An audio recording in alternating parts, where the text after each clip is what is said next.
Welcome to Opera San José Talks. This is Larry Hancock, General Director, and with me today is Kristine McIntyre, who is here to direct Moby-Dick.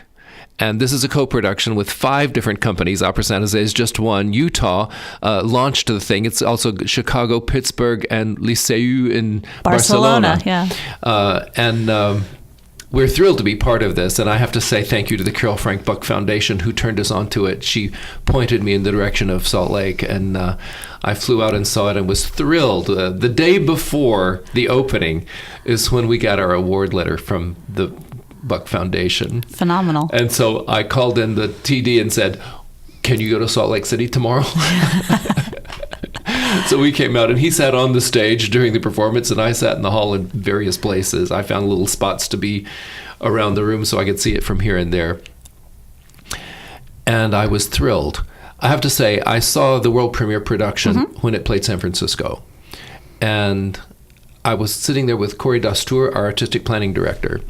And at the last moment, when Greenhorn was being raised up to the ship, what is it? What's the name of that ship? The Rachel. The Rachel. I was about to say Rebecca.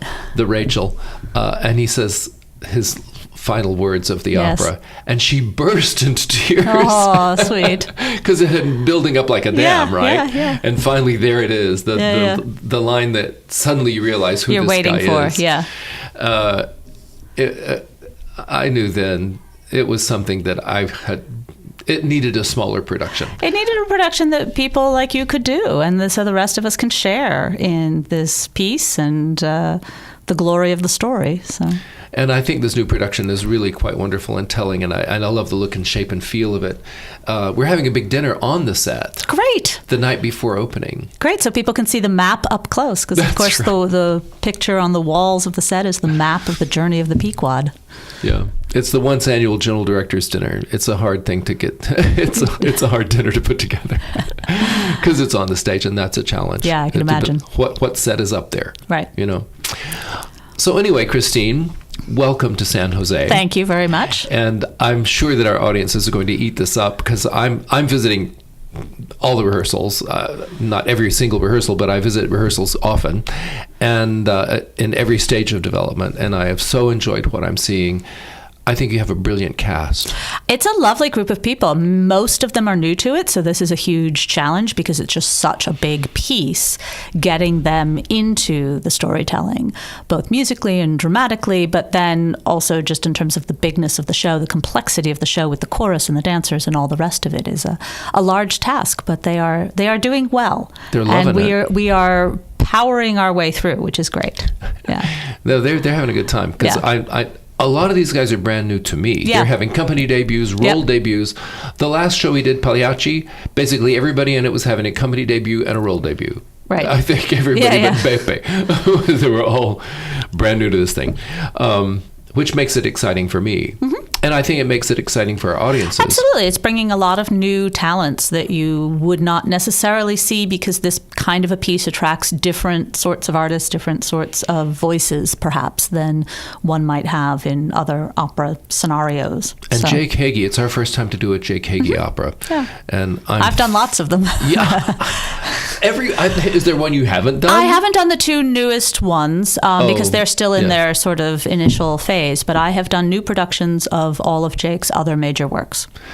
And he's up now for a Grammy. Yeah. He can't come to opening night of Moby-Dick because he's at the Grammy ceremony in Good LA. For him. Yeah. And that's for, let's see, Great Scott is the name of that show. A comic opera. Ish. Comic-ish opera. Yes. I wouldn't say comic like Rossini comic opera, but no. Comic in that nobody dies. And that nobody dies. Yes. Okay. Then we could call it a romantic comedy. There you go. All right. So anyway, I noticed in your resume that you began life at the San Francisco Opera. I did. I began my opera career there. Well, it was sort of the second thing I did. I was having a directing internship at the San Diego Opera and met a woman named Laurie Feldman on the first day of that. And the production was actually from San Francisco. It was the very old production of Eugene Onegin. And Laurie was supposed to be assisting John Copley on it. John had broken his arm a few weeks before, was in terrible pain. He was there in San Diego, but didn't want to be doing most of the rehearsals, and Laurie had to take it over, so I became the impromptu assistant director. And at the end of that, she said, I work regularly in San Francisco. You need to come work with us. And she arranged an interview. And suddenly, out of this directing internship, where I was just supposed to be sitting there observing, not doing anything, and I was all of 23 years old, suddenly I had a job at the San Francisco Opera, which caused my husband and I to uproot our lives from London, where we were living, and move back to the States so that I could take this job and see if it was the answer to having an opera career. Yeah, I see you got your undergrad degree in English at Hull. I got my undergrad degree at Georgetown and then got my graduate degree at Hull in theater. Backwards. Yeah. Yeah. But I did also spend my junior year at Oxford, so I spent a lot of time in England. It was fun. I'm always so... I watch movies that have settings in Oxford and Cambridge, and I just think, I don't like any of you. Right. It wasn't a bad place to spend 8 months of my life studying English and American literature. So. Yeah, that wouldn't hurt a bit. Yeah, no, it wouldn't hurt. Well, that's cool. All right. So from San Francisco, I see you're conducting all over America. You went from San Francisco to the Met. Yeah, and I spent 7 years in San Francisco, and then 8 years at the Met. And while I was at the Met, started my freelance directing career. So I was balancing directing at the Met, directing revivals at the Met, assisting at the Met, directing my own work outside of the Met, and trying to be home whenever I could in the midst of that. Oh, well, that brings us to a question. And then since I left the Met, it's been an entirely freelance world for me. Well, that is how everybody lives in this business. Yeah. You're married and have kids? I'm married and have a cat. And have a cat. Oh. A cat named Ruby, who apparently is very lonely without me this time because I'd been home for a while. My husband says as soon as he comes through the door, Ruby is up against him, rubbing and demanding her dinner. So sure. Yes. I think the husband's lonely too. He just complains about it a little less. Everybody in this business lives a kind of a gypsy existence. Yeah. It's hard going, really. It is. I mean, I'm really fortunate in that we were living in San Francisco together for the first big chunk of my career. So, we had a really great grounding. We own a house in Portland. My husband, who has a PhD in gerontology, is a clinical speech pathologist at Oregon Health and Science University, which is all to say that he has a real job and is very rooted in that and at home in Portland. So it's always a place to go back to and find myself again. I love Portland. I love it too. It was a great place. We fled the Bay Area because we couldn't buy a house here. And Portland at the time when we moved was like Berkeley had been sort of 20 years before. And we thought, okay, these are our people. This is where we want to be, and we can afford it. So up we went to the Great Pacific Northwest. That crazy mall in the middle of town. That is so grand. What an idea. I know. And the amphitheater that they turned the Pioneer Courthouse Square into, and all these events take place there all the time. It's great. And their mid-sized theater was one of my favorite theaters I've ever been in. Oh, the Newmark. Yeah, it's really nice. Yeah. So handsome. Yeah. So modern. That's a very nice building. Yeah. Yeah. Right in the middle of... all this wood and dark green velvet and a beautiful stage. When I went there, they were having Holiday, the film Holiday. That's also a play. Yep. That's what they were producing there. And it was the interior of this fabulous New York apartment right on the Upper East Side with columns and arches. And it was a gorgeous set. It wasn't just a good set. It was just a gorgeous set. Yeah, there are actually 3 theaters in that building, and so it's a really nice complex. Yeah, I got to see all 3 of those. Mm-hmm. But the one in the middle was the one that I just went, oh, man, I would like to work in this hall. Yeah, yeah. So we ended up working in a hall about the same size, 1,100 seats in the California, but it's a whole different era, right? Yes, a whole different era. It's quite handsome, the California. I'm going there tomorrow, actually, for a tour. It'll be great. And the acoustics are brilliant. Yeah, that's what I hear. Which really surprised me. I mean, there's no place to go in that hall that you can hide. You hear everybody all the time. In my old age, now we've been there for a long time, and we went in 2004. Now it's it's now 19, right? Yeah. I've discovered where I sit most often during, once the orchestra arrives at least, is in the far back corners under the balcony. Interesting, because in some places that's really not a good seat, under the balcony. And you feel very intimate with the stage. You're eyeball to eyeball with the singers because you have risen up, right? So you're facing them.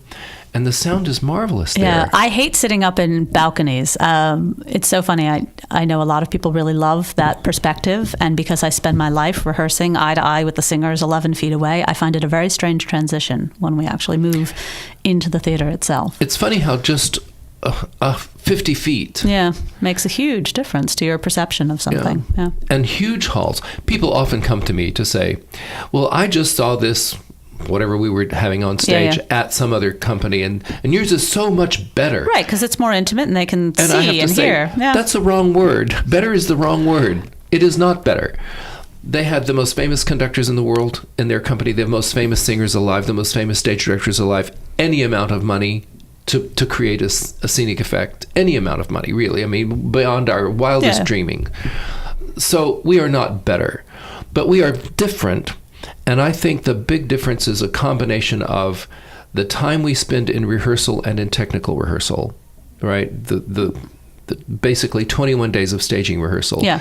And then we're in the theater for about 2 weeks for getting our technical rehearsals and our dress runs out of the way before we finally open.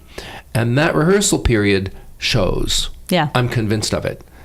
It But the intimacy, I think, is the other thing, and right? the other thing is... It's hard to love opera in a 3,800-seat house. It just really is. You can see their eyes. You can see the expression in their eyes. Well, in these days, when we're also used to streaming everything on our phones, or our iPads or whatever, and we're used to having this really close-up perspective, I think that live performance pales in comparison sometimes, and especially you pay your money and you get in there and you're so far away and you don't feel that intimately connected, and it's really hard to appreciate it in the same way. And that's why a lot of these big halls, San Francisco among them, are installing television screens near the farthest away seats so that you can see faces. Yeah. So they're trying to combat this. Yeah, I mean, we crave that kind of connection, I think, and now that we've had it in one medium, we really want it in other mediums. So. And that brings me to Des Moines Metro Opera. Yeah. You've done so much work there. Yeah, I'm on years. This Wozzeck this summer will actually be the 13th show, so knock wood that's a lucky number for us. 13 is a great number. Jacques Desmoulins, that was a long time ago. Yes. It's a really interesting company and a really interesting space. It's a 500-seat house and it's a summer festival, so we have a kind of freedom there that many companies just don't have in terms of programming, in terms of casting.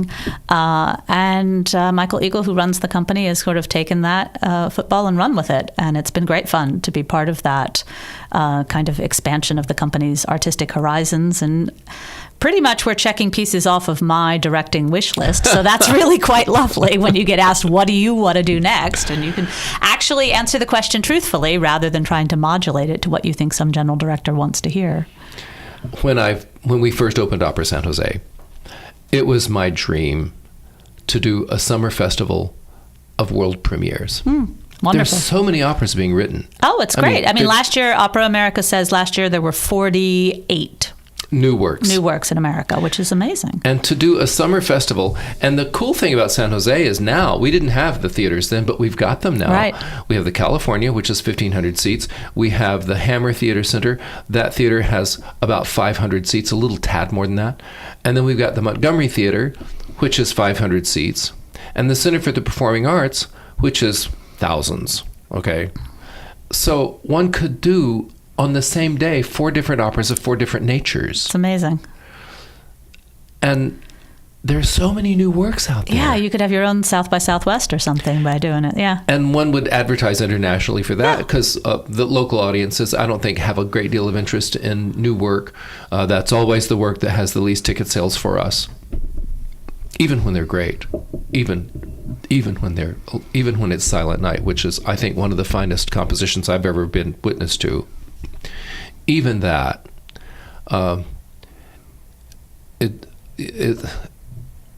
challenging sometimes to convince people that opera can be a new event, but interesting to remember that, for instance, the year that Nozze de Figaro premiered, it was one of 200 new operas that year. Of course, that everything was new. That audience went to the theater every night, and every night they saw something new. And there was no expectation necessarily of seeing something again, unless it was truly spectacular. It might be brought back, or its run might be extended, but there was always this appetite to see what people were doing. And if we could get back to even just a modicum of that, it would be so exciting. Something called intellectual curiosity. Yeah, that opera can be a modern art form, and it can speak to people now in different ways. And it doesn't mean you don't do the other stuff, but surely if we're to keep up, there has to be that hunger for stuff. And these new pieces that are coming out, they're not set in the 19th century. No, they're wonderfully contemporary. Right now. I mean, but some of them are. And so we have this, for the first time, I think, in opera, we have a great variety of kinds of new pieces. You have huge new pieces like Moby. You have small new pieces like As One, which is for 2 singers and string quartet. Wow. So there's, in the theater, one has always had this huge variety. You can do a one-man or a one-woman show, or you can do Richard III, right? Mm-hmm. And you've got everything in between. And, many theater companies do a variety of, great European works, Shakespeare, and then modern stuff.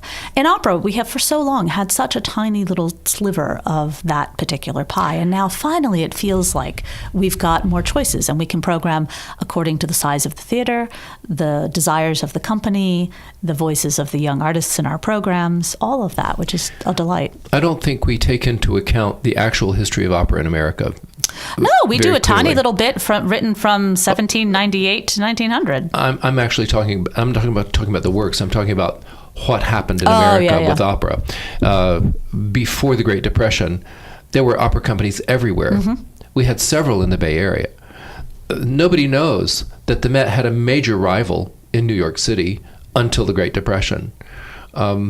There was opera all over the place. Yeah, and it's interesting that as the country expanded west, one of the first things they did in each of these new towns, each of these boom towns, was build an opera house, because that's how you became a town, was to have an opera house. Now, granted, it was used for lots of different things, but still, the idea that it was that important. But it could accommodate an opera. Absolutely. There's a point. It had a pit and a stage, and it had some kind of a system for changing scenery. But the Great Depression knocked that out, and then another world war right after. Right. Okay. So the first half of the 20th century was a financial disaster for the performing arts. Opera companies closed nationwide. All of them in San Francisco closed. The theater companies in San Jose got reduced to only little plays, and then they turned them into movie houses. Mm-hmm. Across everywhere, we just lost those theaters. When I was born in 1950, there were 2 theaters up and running in the United States. The Metropolitan Opera and the San Francisco Opera, which was brand new. Mm-hmm. When I entered college, Chicago reopened. Right. Carol Foxworth, not her name, who reestablished the Chicago Lyric. Yeah. So now there were 3 opera companies in the United States. The Met had to tour so that people... and the Met had a huge tour so that people actually could see stuff because they didn't have a local company at that point. That's right. Yeah. And San Francisco also ran a touring company. Yep. Many of my friends got their start in opera singing in the Western Opera Theater of the San Francisco Opera. I directed in it once. I was the assistant director on a production and I had to remount it for the tour. Yeah. So we just don't realize that those huge wars and that terrible, terrible catastrophe of the Great Depression cleaned up, man. It wiped the board all but clean. And New Orleans had 2 great opera companies. Yeah. They were where the first Massenet operas came to the United States. Absolutely. They went to New Orleans. They did a lot of things first, New Orleans, yeah. They were bringing, if it played in Paris, within a year it's going to be in New Orleans. So we don't have the history. We don't know it. Nobody cared about it. It is written down, but you have to care about it to find that out. So I don't know how long we will have to survive after the 20th century to begin to get it back. Yeah. But I know that the new operas that are coming out, that didn't happen during the 20th century because we couldn't. And what I worry is that a company like Opera San Jose, we are constantly having to do the 10 operas. Mm-hmm. Because we can't exist without those 10 operas. We simply would cease to exist. It would be over with if we didn't do Carmen and Bohème and Butterfly and the Marriage of Figaro. We wouldn't exist, period. But I have decided, by the way, it's not an easy decision to make. If we're going to do a work for which we will sell no single tickets, I'd rather do a contemporary work. Mm-hmm. I can't do anything for Jules Massenet. Tchaikovsky, I cannot help his career. Right. But you can help modern composers and even continue to have a foothold. Even if we're a little company out here on the edge of the continent, to do Moby-Dick, Absolutely. to do Silent Night. Well, one of the keys with New American Opera, it's actually not particularly hard to get an opera company to want to do a world premiere because there's a lot of press that comes with that and it's very exciting. The hardest thing in the world is to do the second production of something, to help something get a foothold in the rep. That seems to be one of the greatest challenges. Because a lot of the things that premiere will, to be honest, not get done again unless they're a co-production initially. And the sad thing that happens in San Jose, we just did my first season 5 years ago, we brought Mark Weiser's Where Angels Fear to Tread. Mm-hmm. It had a University Opera Workshop performance at Peabody where he was teaching, or actually where he was a student. And then we did the professional. It got no pre-press at all. There was no comment on it at all because we don't have newspapers anymore. Right. So it's all online, and to find stuff online, you have to go and sign up for it. You have to hunt it down, and who's going to do that? I think one of the things that has hurt opera more than any other thing is the loss of the local newspaper. That was the watering hole. I mean, when I got up in the morning, before I came to the office, I better have read Section A and Section B. I better have done that before I come to the office. I didn't need to read the business pages so much, but I had to read local and national and international before I came in. Otherwise, I would have been considered a dropout from our society. You had to do it. And now... no, it's clear that it's different. I mean, I will say I lay the blame of where opera is right now at various other doors as well. There are many doors. But yeah, it's a much more challenging environment, I think, in which to make oneself heard. It is a challenge. Yeah. As we adapt to the internet age, I don't know what's going to take the place of the general reach of information. I don't know what's going to do that because it's also so biased out there. It's a mess. It's a mess. It's not like the old days when you knew you had your conservative newspaper and you knew you had your not conservative newspaper, and you would read the Wall Street Journal if you were interested in business and keeping things that they are, and you would read something else if you wanted to understand other points of view. Yeah. I mean, but one of the nice things is that it is true that more people get to participate in talking about things in this way. So you talk about your online bloggers, and I've had a lot of really interesting experiences. I don't seek them out, but my husband, who's sort of my webmaster, is actually great at finding all of these people. And one of the things I do love is that it gives a forum for people who otherwise wouldn't have one and might not come to see it or don't necessarily have any previous experience of what we're doing, but once they get through the door, we actually get them in the theater, they enjoy it and they have such a pure experience of connection to it and are often really effusive about what they see in a way that, maybe a more seasoned critic might not be. And I kind of love hearing that perspective of the first-time opera goer or the newbie seeing, you were talking earlier to me about Dutchmen or, people who will be seeing Moby-Dick for the first time and have no idea what to expect or how it's going to work out. That's kind of great because I don't get to talk to a lot of people in the audience, a few people at the opening night party, and that's sort of it. And so it gives me a little window into what has made an impact on people.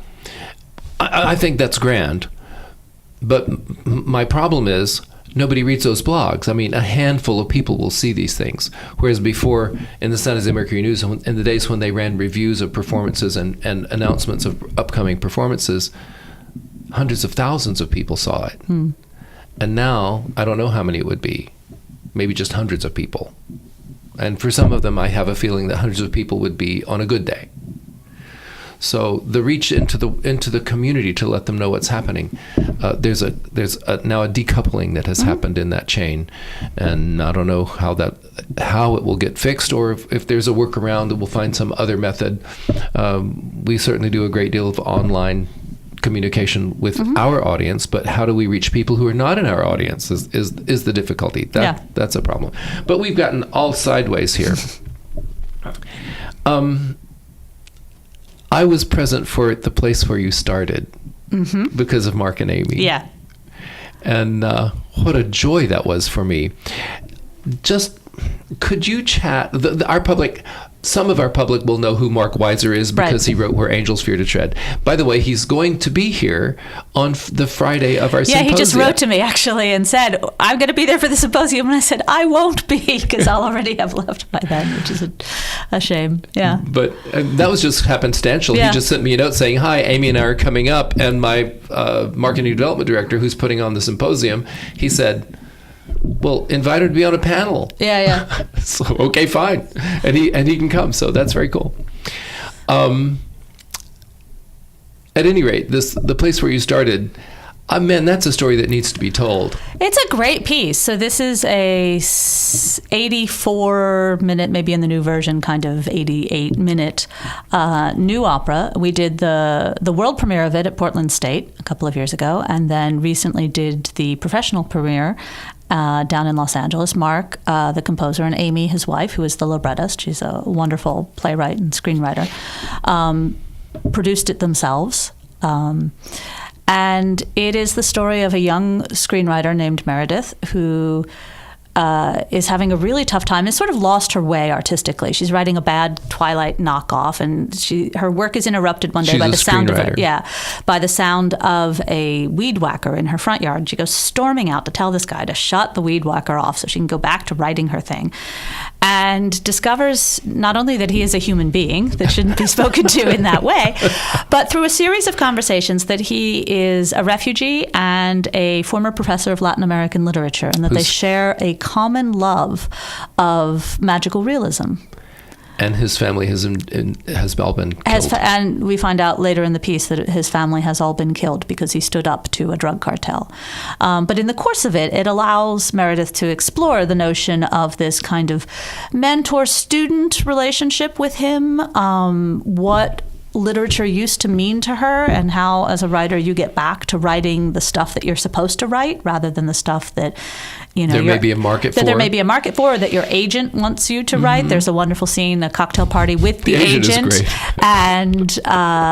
and some family members of Meredith's that have ties to the movie business, and it's a bit of a condemnation of the movie industry in Los Angeles and how soul-sucking it is.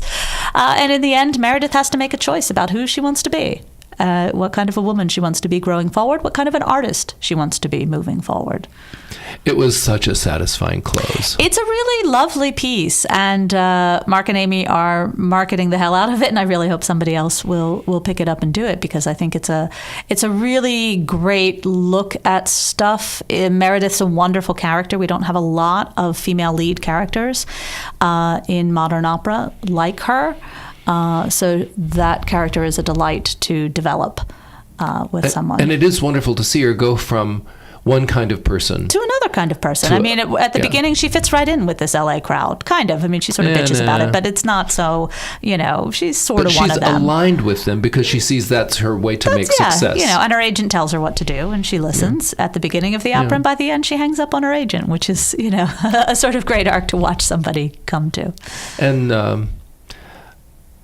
I have a theory that's probably crap, but I believe this to be true, that the only thing that America has been able to agree on that has value is money. And if it isn't money, it doesn't actually have value. And I may be very biased by where I live, where making money is the goal here. They used to talk about changing the world, but look at all those organizations that were set out to change the world. What are they? The richest companies in the world. And it just feels like if it's not about money, it's not about anything. And that's kind of painful. And it was watching Meredith, whose life was about being a successful screenwriter, suddenly became to be an authentic writer. I think one of the things that the piece explores, and why we relate to it, is that it allows us to strip away that money stuff that's the surface, and underneath we all desperately want her to go back to being who she's supposed to be. Exactly. I mean, we all have that kind of heart search, and we see her connection with Macario, the gardener, as being the positive spiritual force in her life. So it's a joy to work on. I hope I get to do it again soon.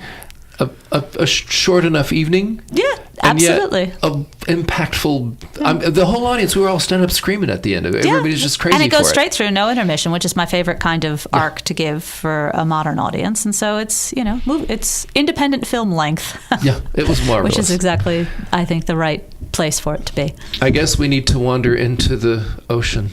All right, then. Here we go. On to the Pequod. So this guy, Herman Melville, what a guy. What a guy. Really. So I started out reading all the little things because Moby-Dick was daunting for me. I started with Moby-Dick first, right? And then... How far did you get? Not far. Yeah. I was annoyed by the scene in the inn where all the hoopla was going on about they were going to have to share a bed. And who's he going to share? He wouldn't even want to sleep with his brother, and didn't want to do this, and that over time it became annoying to me. And I said, I don't care who the hell you sleep with, I'll go read something else. So I went to Typee and Omoo and Bartleby the Scrivener and Billy Budd and started reading those, and gained a kind of a sense of awe for Melville over time. I mean, Typee and Omoo, they are what they are, sort of travel things. But even then, he is revealing intimate things about himself.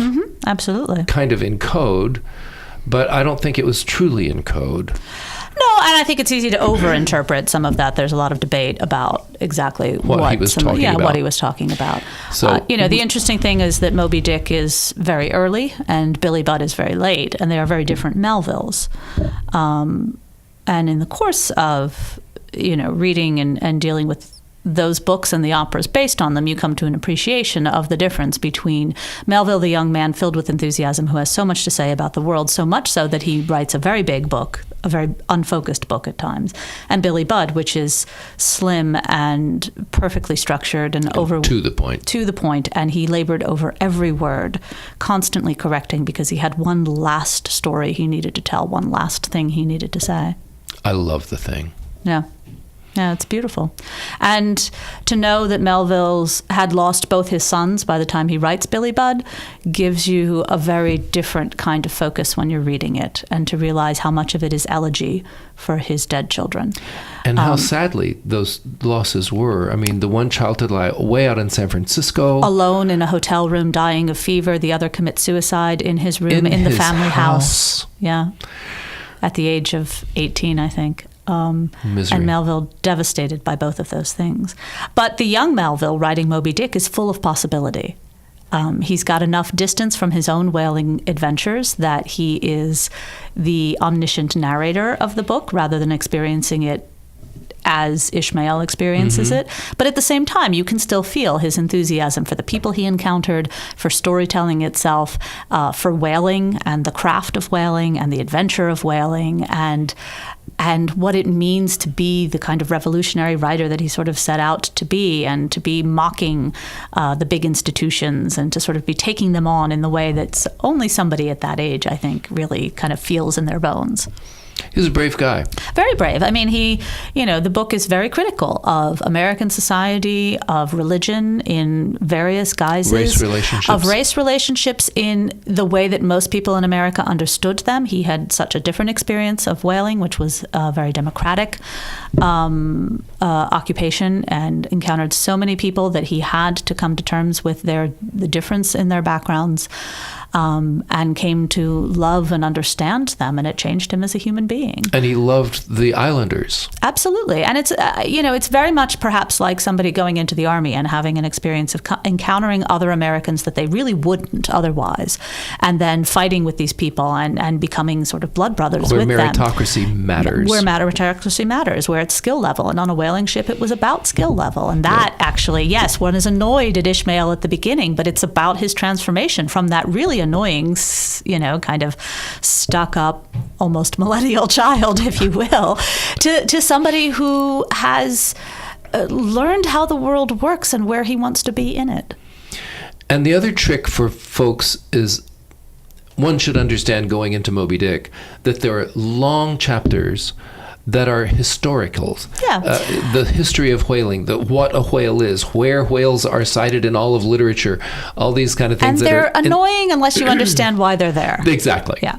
And one thing to realize is that by the time Melville gets around to writing Moby-Dick, whaling is already on the decline in America. A lot of people don't have an appreciation for how it works.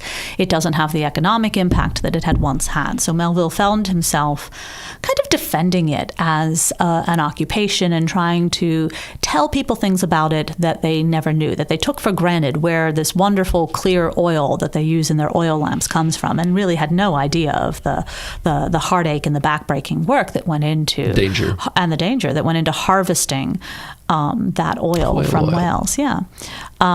So it's with some perspective and some need to sort of establish whaling's place in American history that he's writing as well. And also, it's very convincing for me that he's trying to tell us a true story. Yeah. I mean, it's absolutely informed by his own experiences of whaling. He knew what he was talking about. And the loss of this ship. Yeah. He met the guy. He met his son. So the ship we're talking about is the whale ship Essex, which is the subject of the book In the Heart of the Sea, of which they also made a film. And the first mate, Owen Chase, wrote a very famous account of that voyage and how the ship was destroyed by a whale, and the subsequent journey in small whaleboats by various members of the crew and a very small number of survivors. Melville, on his first whaling journey aboard the Acushnet, encounters another ship, and during what's called a gam, which is where whale ships would get together and let their crews talk to each other while the captains would kind of have dinner with each other and chat about how things were going, guys were saying to Melville, "Hey, Herman, have you heard the story of the Essex? Owen Chase's son is on that other boat. You should go talk to him about it. It's an amazing story." And Owen Chase's son gave Melville a copy of the narrative. So while Melville was actually on his whaling journey in the same waters where the Essex had been sunk, he's reading Owen Chase's account. And it obviously makes this tremendous impression, and it becomes some part of the basis of Moby-Dick. Yeah. I mean, the ending is straight out of it. So I think my feeling when I'm reading the book is that he's trying to tell as true a thing as possible, even though it's a novel, even though Ahab is made up and Greenhorn is made up and all these people are made up. What happens to them, what they do, is real. It's life. The emotional essence is absolutely real, and many of the details are real too. I mean, there had been a whale called Moby-Dick that sort of inspired Moby-Dick. Melville suffered greatly at the hands of the captain of the Acushnet. Whaling captains, some of them were really tyrannical, and he happened to have one of those terrible tyrannical captains who clearly feeds into his characterization of Ahab in some way. So, in the way that all good writers are writing what they know. Exactly. Melville is taking details of his own experiences and the experiences of those around him and crafting it into this story. So the audiobook, which I've now listened to a lot of times, is 24 hours and 38 minutes long. Yes, I can imagine. And the opera is just almost exactly 3 hours long. Yeah. Whoa, that's a boiling down. So obviously the first thing you do is you take out all those chapters about the history of whales and painting of whales and the genealogy of whales and all of that. And if you were to take all of that stuff out of Moby-Dick and boil it down to just the story itself, it would be a much slimmer book. Yeah. The true narrative is not that long. And obviously Gene Scheer made a lot of choices about what to include and what not to include, and how to combine characters and combine events to make a more stageable through line. And to pull things out of time. In some ways, yes. So there a lot of the conversation that happens in the inn in the original story happens on board. The boat. Yeah. And so you get it. You don't lose it just by having lost the scene. You get a version of it, yes, so that you have that same experience. And there are things that are switched around in terms of the order in which they happen in the book, happen in a slightly different order in the opera. But it feels like Moby-Dick. I don't think anybody could say that it doesn't. So, No. Yeah. And what Jake has done with massing these voices, it's quite astonishing. I mean, there's just about 100 folks in the pit and on the stage. It's just a few short of 100. And when that orchestra is rousing, and all those choristers and all the 12 named roles, it's a big sound. It's impressive. Yeah, but it's a big story, and so it kind of wants these epic moments of largeness, of grandeur, and a storm at sea, and a big group of men all singing about a common goal, because that's the story. Yeah. I find it just really wonderful to sit through. I really have enjoyed. I can't wait for the orchestra arrive for the first read. Yeah, that'll be great. It's a real revelation to sit at the first orchestra read when there are no singers present. And hear the score without their voices, and especially if it's a work like a Mozart opera that you know backwards and sideways. But I've never had, in all my years of working at Opera San Jose, I've never been available to attend the first orchestra read. Mm-hmm. It didn't used to be in this building, it used to be in the theater, and I was at my desk doing other work, and it had nothing to do with me, and I wasn't there. And now I'm the general director. I can walk in there if I want to, right? I can decide I'll just work later and go and sit through the orchestra read. I can't always sit through the whole orchestra read, but the genius of Puccini was really revealed to me for the first time when I was listening to his work without singers present. Because you know it in your head, right? Mm-hmm. In your head, you're singing all the lines. Or Mozart, Così fan tutte. I'm singing all the tunes in my head, but what the orchestra is doing underneath all that, you're not really aware of when you're watching a singer walking around, doing stuff, acting and so forth. You're caught up in that, and the orchestra tends to just be the water on which that boat is floating. And when it's just the water, you see a whole different thing. The genius of Mozart is unspeakable. I really understand why the big musicologists talk about Mozart in these hushed tones, and conductors talk about Mozart in these hushed tones, because what's going on in the pit, it's unusual, it's remarkable, it's not what you expect at all from his period especially. And I feel the same way about Puccini.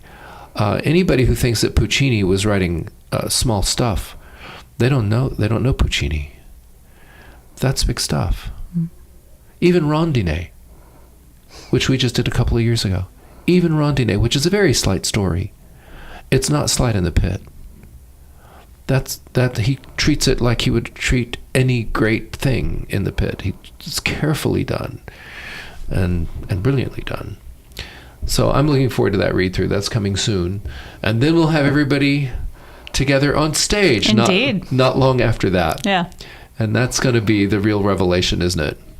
Yeah, it's a big set. It's a complicated story to tell physically on stage. So we've got a lot of work to do, but it'll be great fun to be reunited with the set. I haven't seen it in about 8 months. So how many times now? So this will be my third, and I have one more coming up immediately after this. It was good to do it twice in a row last year at Utah and Pittsburgh, and then it was nice to have some time off the ship, as it were. Yeah. And now it's good to get back shore on. Leave. Yeah, a little shore leave for Kristine to go do other operas, and then now back to it. And I have to say, in the short list that's on your resume of works you've done so many operas that I just love them. And you have upcoming Wozzeck. I do. I know. A new production in Des Moines, which will be very exciting. It's my first one. The words new production of Wozzeck don't get said a lot in this country or in opera in general, so I'm very aware of what a special thing that is. I was going up to San Francisco to see a Wozzeck up there, and it happened to be Veterans Day, and they were having the giant parade, and the streets were just blocked. You couldn't cross the town. Oh, yeah. And it was like, I was going crazy. How do I get there from here? And finally I arrived, but I was very late. In San Francisco, they don't let you in after it starts. And I thought, you're never going to get in. And I walked in with I was just begging for mercy because I was stuck with this stupid parade. And they said, relax, it's okay. And they took me through a side door and put me in, sat me down. And I thought, how can they do this? Well, there was a half an acre of empty seats beside me. Oh, right. Because it's Wozzeck. Yeah. It's phenomenal music, though. And it's amazingly tight storytelling, too. The tradition now is to go straight through, no intermissions. So it's a really wicked ride for 93 minutes. You can barely breathe, I think, in a good production. I think it's just one of the great works. Yeah. No, I've done, I have been very fortunate in being able to craft a career that is based on works that I really like. And I don't tend to do those other works, the other stuff very much anymore on purpose, so that I can focus on the stuff that really enlivens me as an artist. And that tends to be 20th and 21st century stuff. Turn of the Screw. Love it. Oh, God, what Haven't a done work. it in years. Can't wait to get back to it. I love Britain in general. I've done Grimes and Billy Budd as well, which are just tremendous pieces to have done in new productions. And there isn't a Britain opera, I think, that I wouldn't do. I don't know. Owen Wingrave? Maybe not. We'll see. But certainly any of the others, I think, are fair game. Peter Grimes is one of the great works of all time. Amazing. It was an amazing finding a thing Grimes to do. might be not all that easy, but it's just...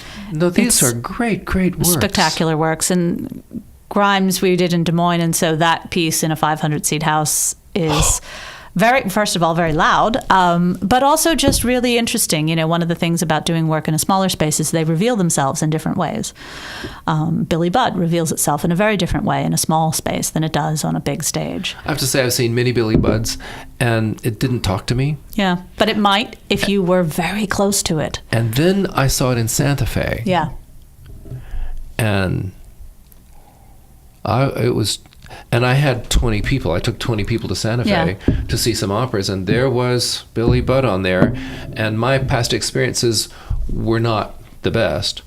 And so I have to give a lecture beforehand. I say, this is about good and evil, and there's a lot of philosophy going on in it, and it's allegorical in a way. If you look at Claggart as evil and Billy as good, and all these things may go in. I don't know if it'll speak directly to your soul.